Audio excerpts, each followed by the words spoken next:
Hello friends and welcome to The Press on the back of a heated and pretty shocking match day 16 in the FIFA Club World Cup that saw some huge characters turn on each other. Ugly stuff. But I'm relieved to say that Lias Bouzidi and Julian Laurent have kissed and made up after yesterday's Lionel Messi debate, especially over Turkey, and they are fortunately joined by debutant and possible emergency peacemaker, Umir Erfin.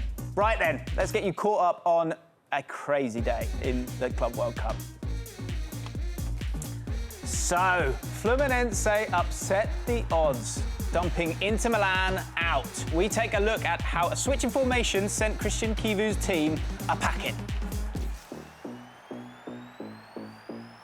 And the upsets continued as Al Hilal shocked Manchester City in extra time. Incredible stuff. Poor Umir, who is a Man City fan, has just come in and become a jinx. Sad times. OK. So, plenty of activity on social media today. It has been a blockbuster affair. Make sure you get involved using the hashtag #ThePressCWC. Lots of talk about a 40-year-old Thiago Silva putting in a masterclass.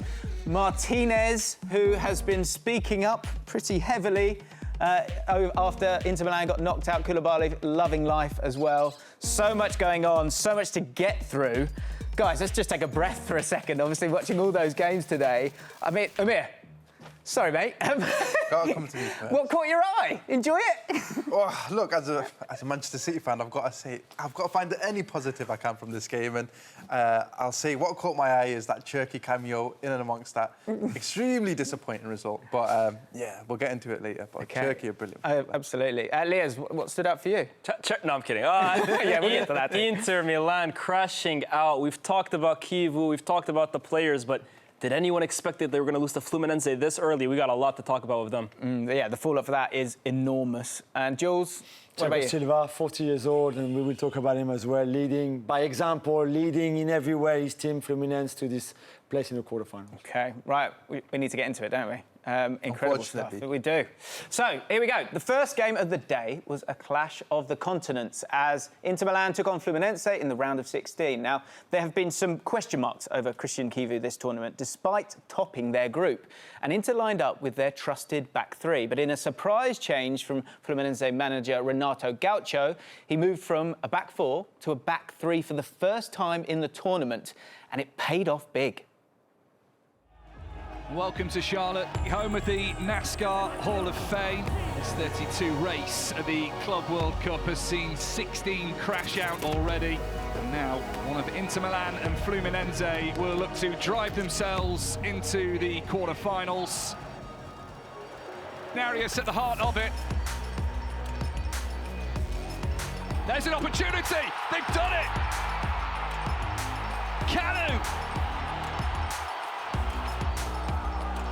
What a start for Fluminense! Here's Canu back to John Arias. He's got two over. He might go alone. He needs someone to save. And the follow-up wide from Xavier. And it should be 2-0. Five-man. Fluminense want to get past. Which he did, but not past Fabio. It's falling short for Inter Milan once again.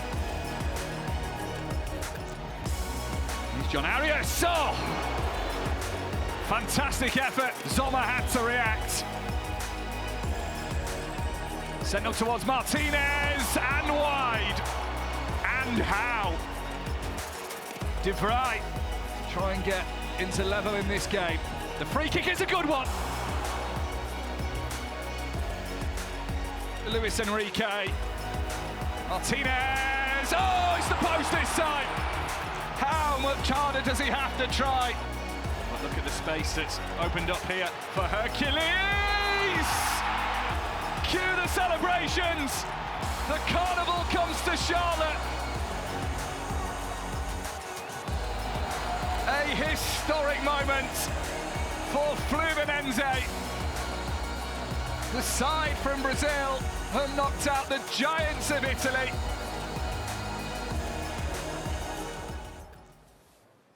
Incredible emotion seen at the end of that game as Fluminense shocked a lot of people with that victory against Inter Milan.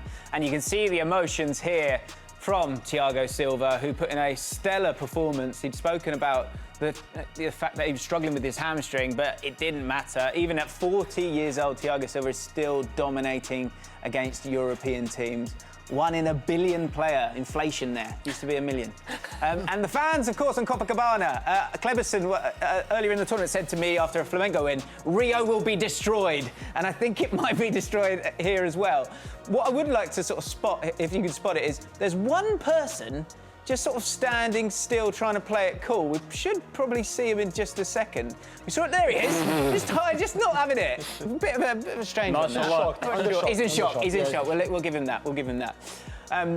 So lots going on, and obviously in Brazil they are absolutely buzzing with that, and so they should be.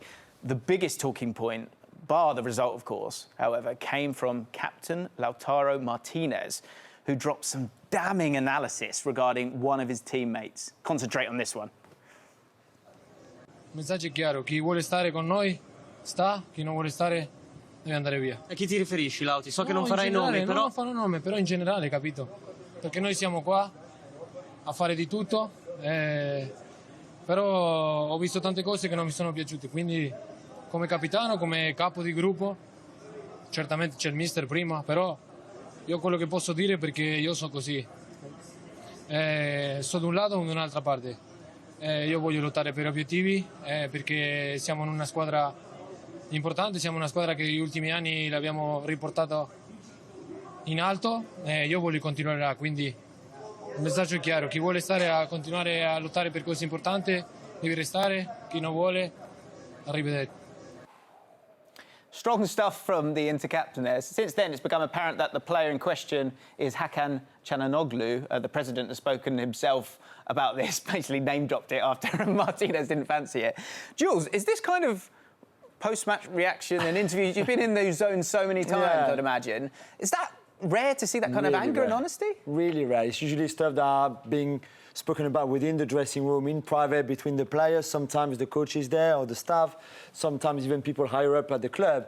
But publicly, to go like this in an interview live on television, I mean, for us in Italian, but all around the zone in Italy too, and to not name-checking Çalhanoğlu, but we knew is that. But then Pepe Marotta, who is the president that you mentioned, doubling up and mentioning Çalhanoğlu himself, that we haven't seen so far in this tournament, by the way, and not sure about his future either. It's pretty damning and maybe shows, away from the pitch as well from Inter, there's clearly a lot of tensions within the club, within the dressing room too. Yeah, I mean, it was a precarious situation before all of this. It didn't feel settled. That's not going to help, is it? This is crazy. I mean, Jules talks about in general, but for a club like Inter, who over the last 3 years have probably been the picture of stability in Italy, to be honest with you. There hasn't been any drama since Antonio Conte left the club. Under Inzaghi, it all kind of seemed that everybody was reading from the same hymn page. But right now, the whole club seems to be in a bit of disarray, and I really feel for the manager at the helm right now because he seems to be carrying the brunt of it. Yeah, and Çalhanoğlu, who obviously hasn't kind of got the right reply right now, but he's been such an important player for Inter Milan, hasn't he? I mean, yeah, when you look at him, and also it might apply to players outside of him specifically, this is obviously a very important time in Inter's, period. I think they need a rebuild. It's sort of a time where things need to start afresh. And after this performance and after how much Lautaro's probably given to the team in general, he's basically saying that there's no room for passengers. And even the best players in the last few years can't, go along for the ride. You have to really commit yourself because it's a really pivotal point. So rebuild is coming, and we're going to talk about that in just a second. But let's get to the game here and have a look at the tactics ball, because Fluminense have operated with a back four throughout the tournament so far. But they made a tweak today, and it really looked to target Inter early. So as you can see with the tactics board, and I like to chuck some sound effects on when I can, I will be shouting the word charge in just a second, because what happened when it came to the press, we'll get, and Umir's going to explain why the back three was so clever from Fluminense. But in those early moments, Liez, charge! The press was intense and it worked brilliantly. In particular, these three being narrow, and the whole shape was just really, really nice, wasn't it? I mean, I think they took a page out of River Plate's book from the last game. In that first half, River were so aggressive with their press as well, too. And you really saw Inter struggle to kind of play out of it. The second half, it improved. But I think Fluminense would have seen that and tried to kind of implement that into their game. And if you watch from the kickoff in the clip that we're about to show you, the intention from Fluminense was very, very clear. press them from the front. And I actually think, I'm not 100% sure about that, but I actually think they looked at De Vrij in particular and said, let's let him have the ball. Let's kind of play off of him and allow him to make mistakes. And the minute anybody else kind of gets it, rush at them. And you're going to see it. The minute he kind of gets off the ball, they sit off. All of a sudden, press. They sit off.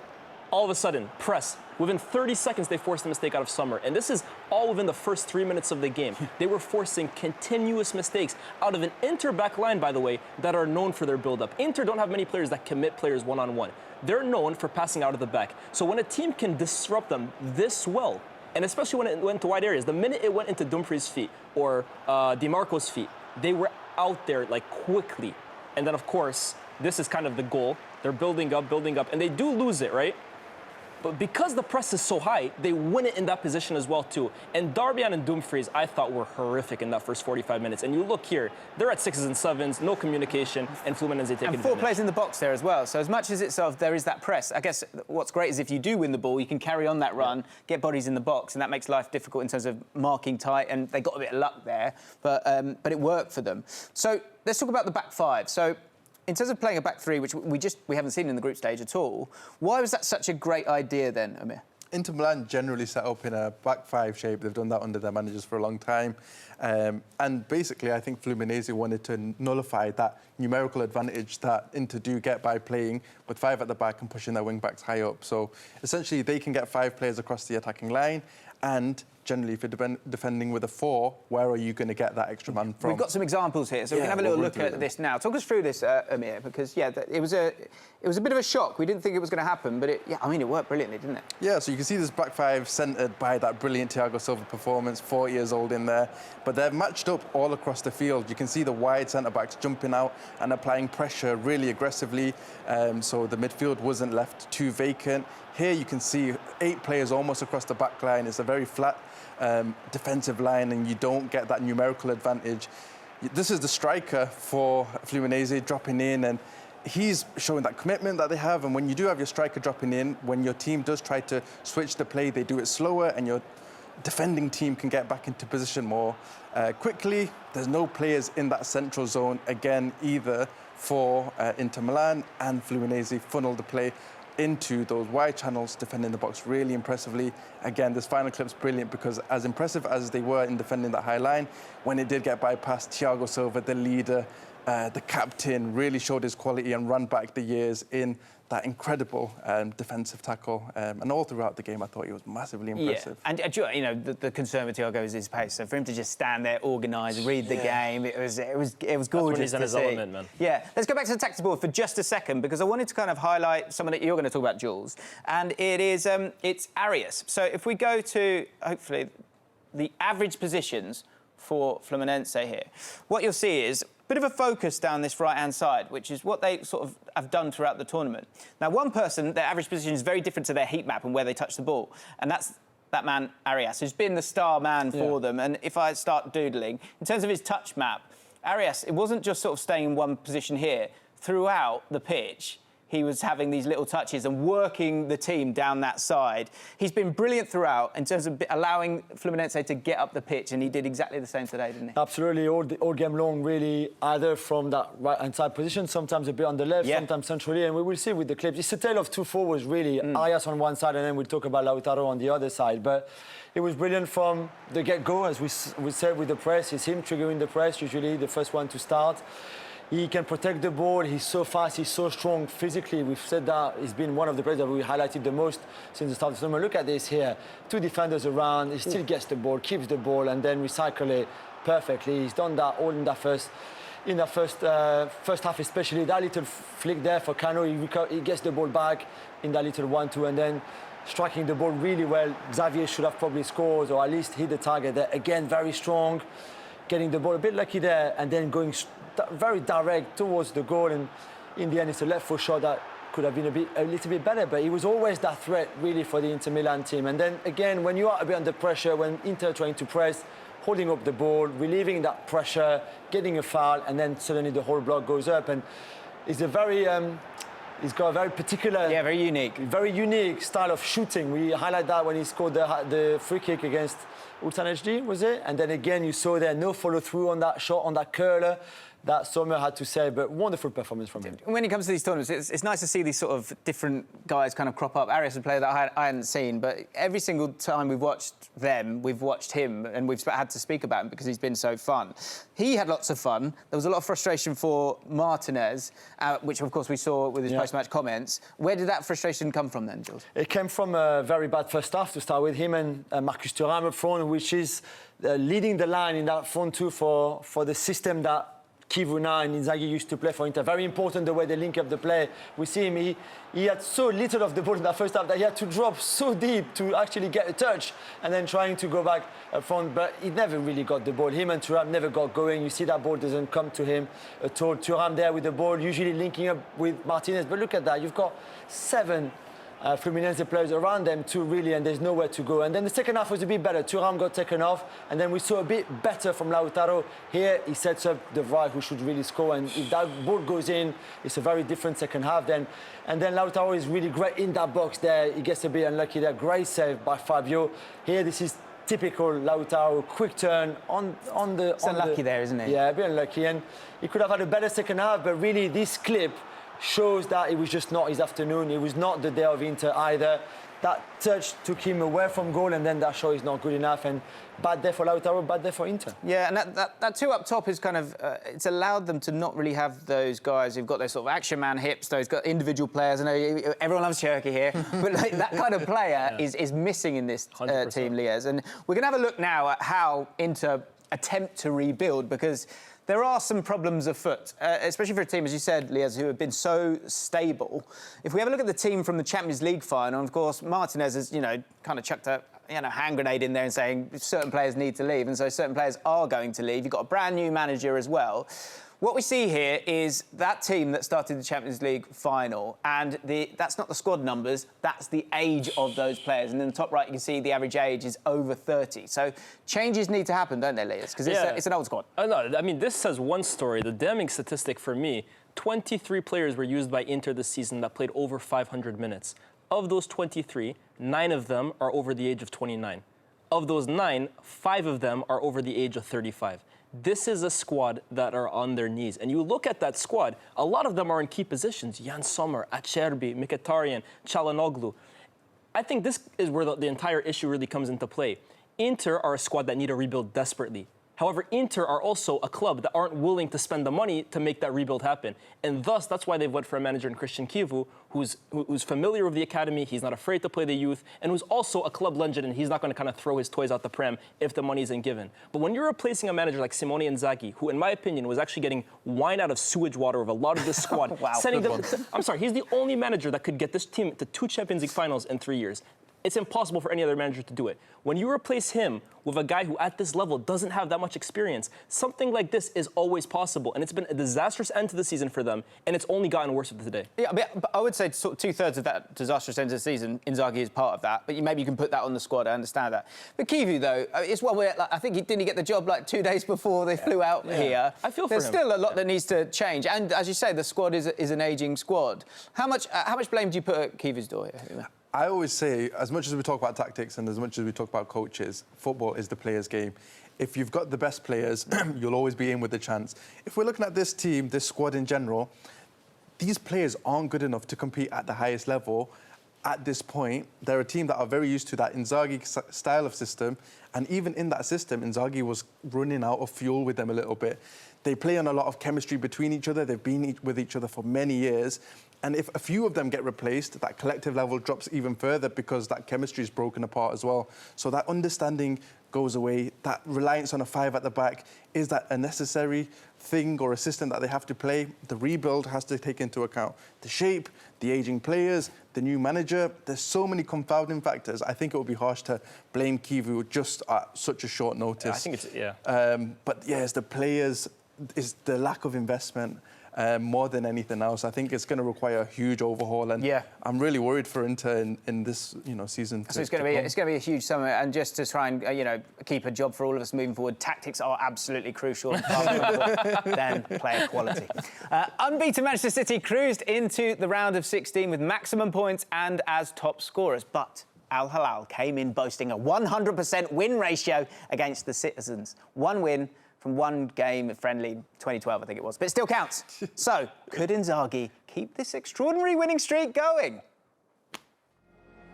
And we are back in the heat of Orlando, the Camping World Stadium for some Monday night football, tonight featuring Europe against the Middle East. It's City against Al Hilal, a place in the quarter-final at stake. Wonders, that's beautiful, slips it for Nouri, and it's shuffled in! Bernardo Silva, there's no offside flag! City strike early again at the FIFA Club World Cup. This is Erling Haaland, and he tees up Savinho, and a good save by Bono. Savinho, it's so intricate. Gundogan, good save from Bono again. Malcolm still going, supported by Joao Cancelo. Edison tried to shift it, back in from Malcolm, handed to the net by Marcos Leonardo. What a start to the second half. Malcolm has to be onside. He was inside his own half. Malcolm for Al Hilal. Some Brazilian magic.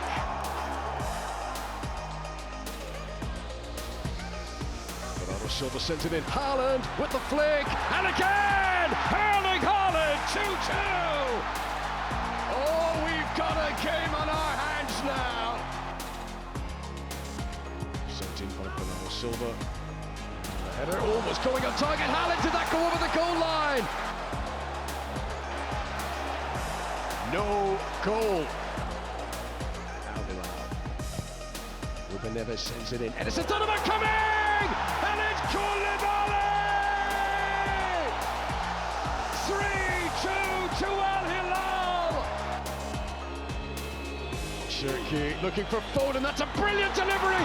What a finish from Phil Foden! And then Lodi. Milinkovic-Savic! What a save! It's in! There's no offside flag! They've done it again! One of the great nights for Al Hilal!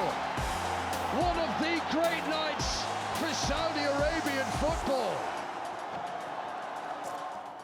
Wow. So, the Al Hilal 100% win record against City continues as City crash out. Simone Inzaghi finally getting the better of Pep. So much to talk about when it comes to this game. And we're going to head straight to the tactics board because Amir's going to talk to us about what was a bit of a game of two halves. And Man City overall looked like they were going to overpower this Al Hilal side, but they hung in there and they found the weakness. So we've got the two lineups here. We're now going to zoom in a little bit, and you're going to talk about blindside runs. It's something that you spotted pretty early on, and it happened kind of time and again for Man City in that first half. They had a lot of joy because in terms of the team and the lineup, a big talking point throughout the tournament, two players that, I mean, maybe you expect it or maybe you don't, two of the old boys, Gundogan and Silva, started this one. So why do you think they started? Yeah, I think, well, when you look at Gundogan, you look at Bernardo Silva, Pep loves these players because they've been there so long and they're wildly intelligent. You've got bodies in there now that can kind of do the running for those two players, and they look like far better players for it. Gundogan, in particular, the timing on his runs and the ability to know where to run is massively impressive. He's chipped in with goals across his Manchester City career. So I think those are, you know, primarily the reasons why they've been selected. If we go through this board here, what this looks to set up is an idea that we saw in that first half primarily when City got a lot of joy. They often got the ball in wide areas and they pulled apart that back five. So you can see Bernardo Silva as that right number 8, moving out and pinning one of the defenders with him. Nunes as that higher up player, rather than being in with the centre-backs, was almost a midfielder, and he pinned the opposition central midfielder. Cano again pinned by Reinders, and Gundogan all the way from the left-hand side moved over and attacked that space that was left open by some of those pulling and dragging movements by the Manchester City players. And it's really hard to pick up movements from that opposite side all the way in to the other half space in the 18-yard box, and we saw those half space runs and intensity in Manchester City's game to try and find players in that area on both sides. Obviously, Shall we prove it? Yeah, go on. We'll go through some examples. Let's have a little look. So here you'll see the blind side in action. Go on, Amir, talk us through. Yeah, so Ilkay Gundogan making that run is the exact demonstration of what we've just seen on the tactics board. A nice little flick, and Manchester City attacking the box against a really stubborn defence. That one all the way from the left-hand side, and you see him picking up the ball against no pressure. It's really hard for defenders to follow him out, and obviously these aren't resulting in clear goals, but it's a lot more dangerous than what we saw in later parts of the game. Another direct run and Gundogan in 1v1. We see the same sort of scheme and the distances that get pulled apart in this defence. 22 yards between the two central defenders because they're trying to double up on a dangerous wing movement. That reverse pass to the running behind from Bernardo Silva, and then a save. But you can see the dangerous movements from the Manchester City side, particularly with Gundogan and Bernardo Silva in those areas that we really didn't see in latter parts of the game, especially in extra time. Yeah, and Man City have been sensational in these first three games. It's been very, very comfortable for them. But even in that first half, we did see that Al Hilal, especially on that right-hand side, had enough quality in this team to work up the pitch. What did you see, George? Yeah, I mean, it was a clear game plan, I thought, from Inzaghi and from his team to attack that side. We see Koulibaly, who's comfortable on the ball, with Milinkovic-Savic, who played at the double pivot on that side, and Malcolm especially, who was the main threat to either running behind on long balls or just carry the ball as well. He's so quick, he's so gifted technically with his left foot playing on the other side. And we have a few clips there from that first half, but we could have picked many more. You see Koulibaly again on the ball, that ball there, that triangle, he gets to Milinkovic-Savic, who finds the space for Malcolm, and they did that time and time again. They played that side because Ait Nouri is very attacking, because Gundogan can't run as much anymore, and because Jeremy Doku doesn't really defend much. So I think Inzaghi was very clear on there's a lot of things that we can exploit on that right-hand side, on their left-hand side, and the goal comes like that as well. Great work again, into field, Cancelo overlapping with Malcolm, and then suddenly you've got a 2v1 there against a defender that doesn't really know where to go. Then they get a little bit lucky there, of course, between the save of Ederson, the block from Diaz, and then the header by Leonardo. But that right-hand side, basically, you look at Cancelo, Koulibaly, Malcolm and Milinkovic-Savic, the four there, that little square, just worked perfectly for Al Hilal in possession against the fact that City on that side certainly were just a little bit all over the place. Yeah, and I promise I'm not getting bored and just doodling here. This big blob here is for a reason. And the point I wanted to make was that as interesting as they were and as intricate as they were in terms of creating those spaces and those blindside runs and how high they were, you can see Gvardiol and Diaz were so high. We've got Leonardo just behind him here, and we always wondered there might be that outball for them. And it's interesting when it comes to Man City, because obviously they've been knocked out here. They had 28 shots to 15, 6 big chances for Manchester City, but Al Hilal had 7 big chances from their 15 shots. I think actually it got to 17 shots at the end of it, with only 30% possession. And the goal from Malcolm, I thought, was a really good example of that. For them to get cut out the way that they did, it's because of how high that rest defence is. And so there is always that risk, isn't there? And you can see, look, one ball here, I mean, he's 10 yards away from being in the opposition's half, and he's through. Is that still something that's going to concern you, Amir, when it comes to Man City in transition? Is that something, just a sort of necessary evil that you'll have to kind of deal with? Yeah, it's an interesting one, because when you look at all of Pep's most attacking and brilliant teams in Manchester City, it was always the Klopp Liverpool sides that gave us nightmares. It was that really attacking play, the Mane and Salah runs in behind our defence that really tore us apart. When you're looking at this, we've brought Pep Linders in, and he's former Liverpool assistant manager. Former Liverpool assistant. He's somebody who's famed. He's got a book called Intensity. It's about counter-pressing and the schemes that they used at Liverpool. I think Pep Guardiola wants to pick his brains and kind of incorporate that. And I think what we saw today was trying to counter-press and being really intense. And in the first half, we kind of saw some of that quality. But if you're doing that and you're not on each player in a man-to-man fashion, then the likelihood is, if there's really strong counter-attacking threats in Malcolm, for example, a good passer in Neves or whoever the deep passer might be, then you're susceptible to conceding counter-attacks. And yeah, I think you need really strong, quick 1v1 defenders at the back and a sweeping keeper who Ederson is, but at times I think he was caught out a little bit again today. So it's certainly something that City will have to go through a really tough teething period with. because I think they do want to persevere with trying to solve those out of possession issues that they had last season by persevering with a higher press. We've got to talk about Bonu because, if you're going to beat Man City, something that's quite useful is your goalkeeper having an absolute worldie. And Hilal made 10 saves, well, Bonu made 10 saves. Edison made 1 save. This game, of course, ended 4-3. Let's have a look at some of these saves. You're going to have to, you've got to live in this world now, I'm afraid. You're out. Liaz, you love talking about goalkeepers. Talk us through this one. So look at this, is mad, isn't it? Like, the ability to just keep going. Great core muscle work. I bet he's definitely got a six-pack. Yeah. Bono has really established himself over the last few years as one of the better goalkeepers around the world. I mean, at the World Cup, obviously, he really made his name on a global stage, but even for Sevilla over the years in the Europa League, for Morocco, and now for Al Hilal, I really rate Bono extremely highly. And honestly, goalkeepers aren't my favorite talking point. But I really do admire Bono because he also does seem to do his job with a bit of personality as well, too, man. He is kind of always in the cameras. I like him a lot. I'd sort of describe him as a bit of a magnet. It feels like the ball just kind of does make its way to him. There was a lot of substitutions that kind of changed the game. And talking about players that you highly rate. This one I like talking about. Liaz is normally someone who just kind of chills and watches the game, generally eating something. But as soon as Cherki came on the pitch, he's logging times. He's going, I can do it. I can get down there. I can get it done. And here you go, mate. Here's your moment. Cherki came on and made a massive difference. And Liaz, you were happy about this as well. Yeah, sorry, Jules, you were happy about I was very happy. And I felt like it was needed because at times in the second half of the game, I felt like City were kind of going back into a lull. They were looking a bit like last season where the ball's going side to side and Al Hilal are going side to side. And then Cherki gets introduced, and all of a sudden, I think there's a bit of an X factor that this is why City brought him. He's willing to commit players. He's willing to play those vertical passes, maybe to an extent that Pep doesn't like all the time, to be honest. But this is a risk taker. This is a maverick, and I think it's something that City needed to introduce into the game much earlier. And I was actually a little disappointed that Haaland came off at the same time as Cherki came on because I think the two of them could really kind of develop a nice chemistry because Haaland, he needs those balls in behind, and it almost feels like at times only Cherki's willing to play it. And right here, I think this is really where he just shows his quality.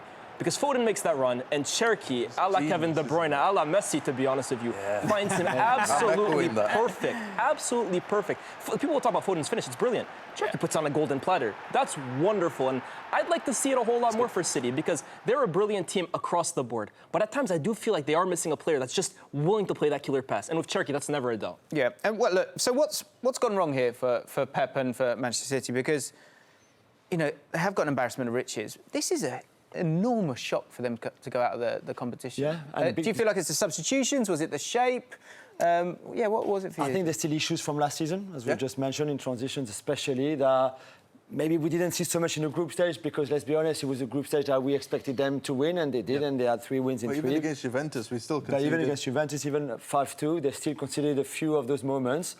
And Al Hilal are a very good team. I think some of the substitutions, maybe from Pep Guardiola, maybe Cherki could have come on earlier. Maybe some of the, taking off Erling Haaland when he did for Marmoush was a bit hard to understand when there was a lot of crosses coming into the box, for example. Yeah, so it does feel like the substitutions, the Haaland call.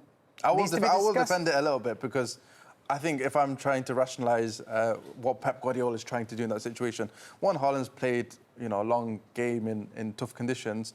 But secondarily, I think what we saw from that defensive line is it was so hard to break down. And Haaland had basically no space in there anyway, 2 or 3 bodies around him at all times. Cherki, with that brilliant quality, can still find a player in there. But I think the idea with Marmoush is he kept making runs in behind, and that would open space in front of the defence for the midfielders to try and take advantage of. So I can understand that decision a little bit. For me, perhaps the change to that safer 3-2-5 shape rather than that more riskier 2-3-5 shape meant that City passed it in that kind of flank to flank manner that wasn't as effective, in my opinion. I thought it was very easy for Al Hilal to defend them at times in the second half. Seriously, it just felt like a bit like last season. And I think that's where Pep's trying to get away. But it's just Al Hilal shifting side to side and City shifting side to side with them. But I think Jules touches on it. The transition aspect is something City have to massively... Because it feels like a game of lottery with them at all times. Yes, they can kill you at any given moment. But every single time it felt like Al Hilal had that out ball, all of a sudden it looks like a 4v3 opportunity, a 3v3 opportunity. And we looked at some of the chances that Al Hilal created. There were plenty of opportunities as well, too, where Al Hilal were just a pass away or the right decision away. And that's got to be concerning if you're Guardiola. Yeah, it's true, because, our analysis was going to be from that first half. They got into all right positions, but that end product was disappointing. I think overall it's probably keep calm and carry on. We've been eulogising about how many options they've got. So... But, you can't get around it, can you? Huge shock. Massive. Amir, big failure. Amir, Huge shock. You'll My be okay. earpiece You'll be isn't okay. working, actually. Okay, I'm happy.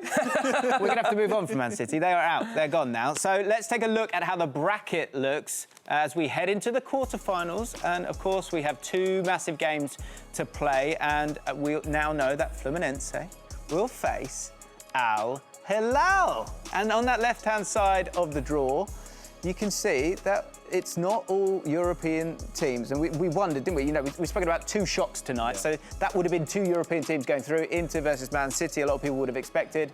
But now you've got two teams that have got a real chance, obviously, of getting to the semi-finals. Let's preview that one. Fluminense against Al Hilal. Jules, what do you think? I think that's a great one. I don't know how much Al Hilal would have recovered by then. They have a very slim squad, and we know that they've got a strong 11. And then, apart from maybe Caio Cesar coming off the bench, but still they have injuries. They've got players missing. So I don't know. Fluminense look really good and well organised, and they wouldn't certainly not have spent as much energy than Al Hilal did tonight, and that might count towards the end of that game. But I think it's a very open one for me, 50-50 easily. And it's a great advert for the entire competition. Absolutely, the fact that there's three non-European teams on that side of the bracket, I think this is what the Club World Cup is about. This is what the idea is all about.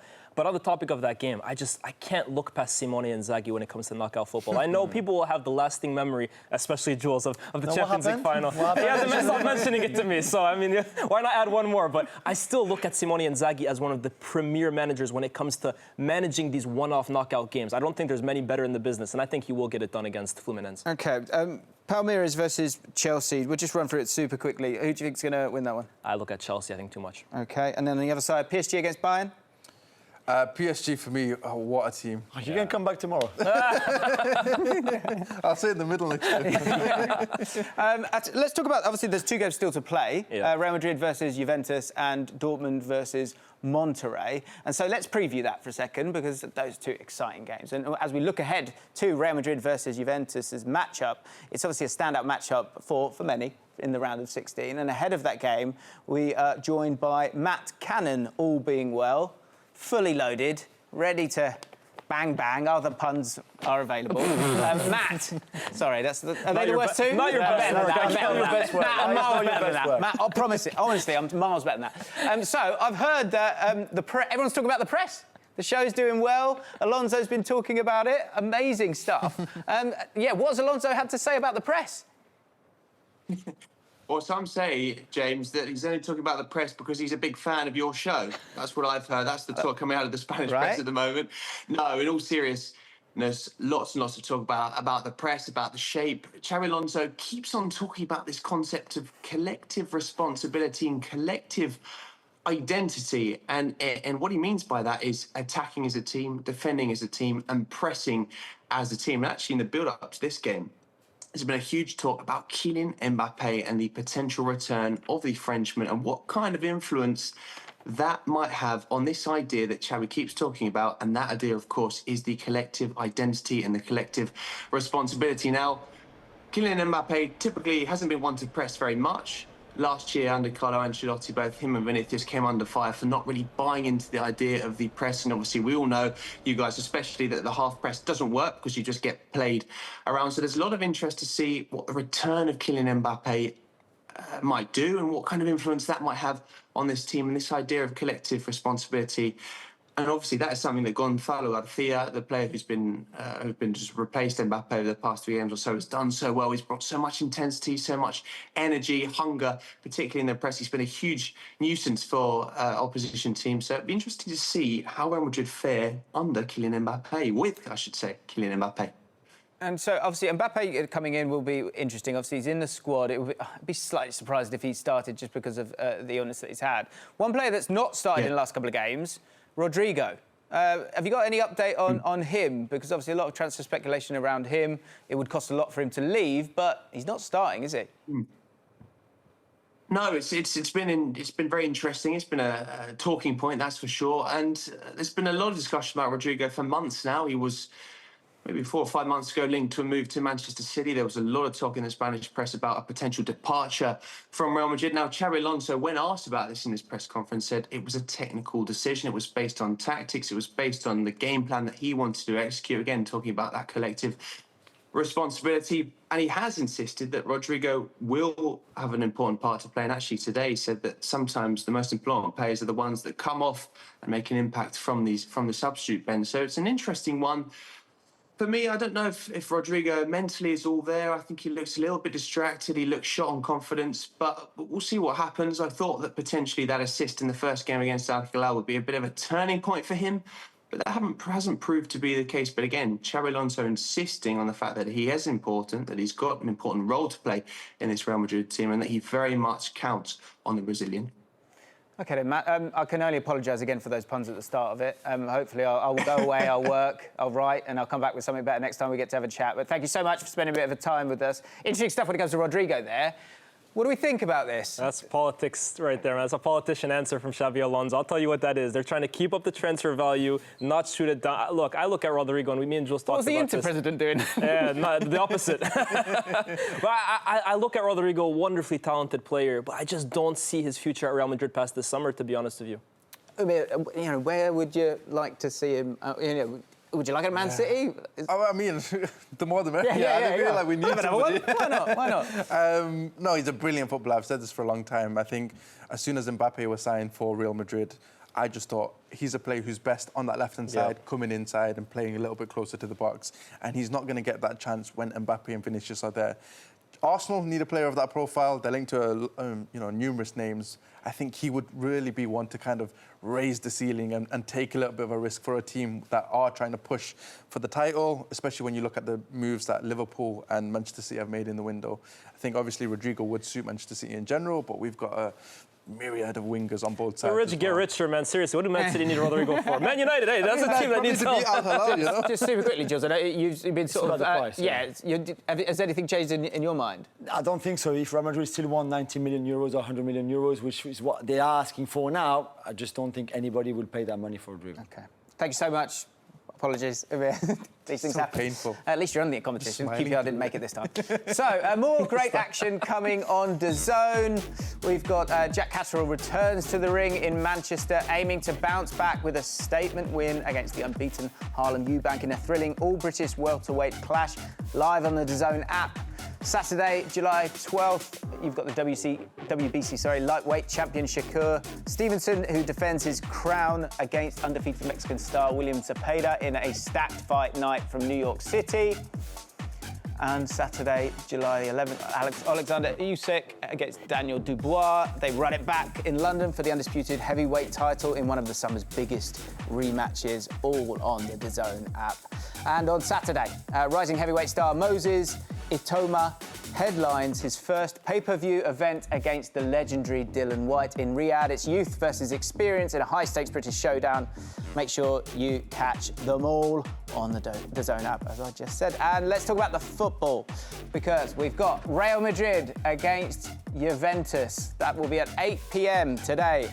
Borussia Dortmund in the second game of the day. Dortmund, against Monterrey at 2 a.m. tomorrow. And the press will be back at 5 a.m. tomorrow as well. And all of my guests will be back once again. So huge thank you to all three of you. We'll be back again to watch more drama, all being well. That's all we've got for today on The Press. We'll see you again tomorrow here on the DAZN app.